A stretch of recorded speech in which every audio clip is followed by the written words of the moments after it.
Billy Idol may well be best known for his 1980s anthems White Wedding and Dancing with Myself, but the singer is a punk at heart. As a foundational member of London's burning punk scene, as well as being a pillar of the scuzz punk group Generation X, Idol has rightly been seen as the archetypal rocker in many ways.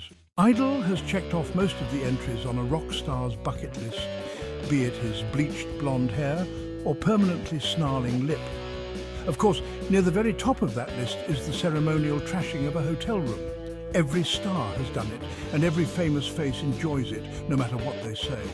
There must be something incredibly liberating about utterly destroying a fancy hotel room, knowing that in all likelihood you wouldn't be the one to foot the bill. But while you could throw a TV out the window like Led Zeppelin used to, or order hundreds of cakes and have a food fight like the irascible Keith Moon, Billy Idol took things a little too far while staying in Thailand, causing so much chaos that allegedly the army was called in to remove him.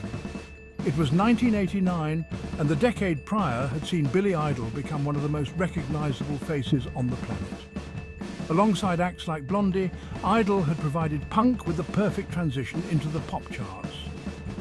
Amid a chaotic persona, the singer was quietly churning out hits, scraping the top of the charts and proving himself to be more than just a performing punk parrot.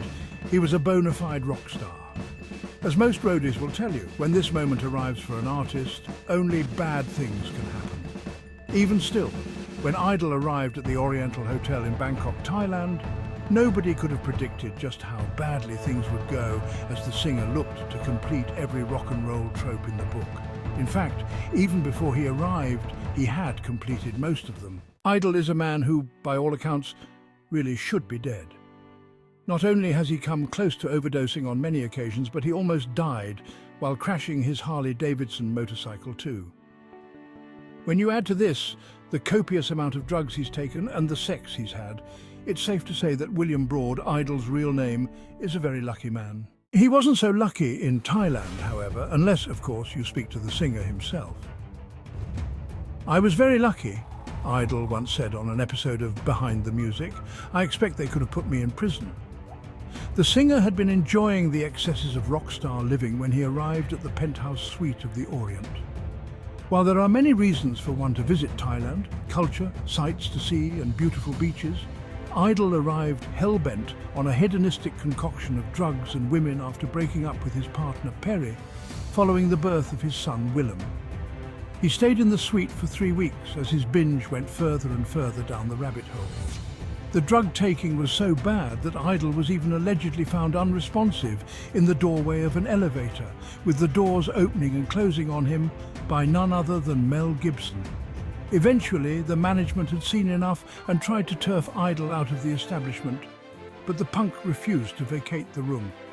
He had caused nearly $250,000 worth of damage, and the hotel trustees decided they could no longer deal with the problem alone. Instead, they called in the local military, who forcibly escorted Idol out of the hotel, strapped to a stretcher. It's the kind of hell-raising that would make a bunch of rockers really proud, and everyone else a little embarrassed. Billy Idol is a man whose legacy will live on longer in the airwaves than in stories like this.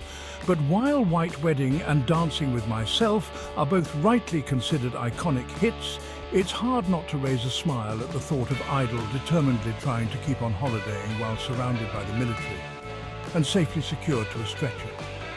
Not quite the holiday he was looking for, or was it? Well, nowadays he's got the lived-in face of a guy who experienced the quintessential cliché of sex, drugs and rock and roll in excess.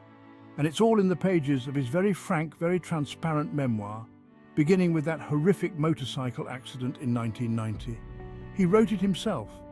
Unlike most celebrities who use ghostwriters, he is now a doting grandpa, and he is still rocking.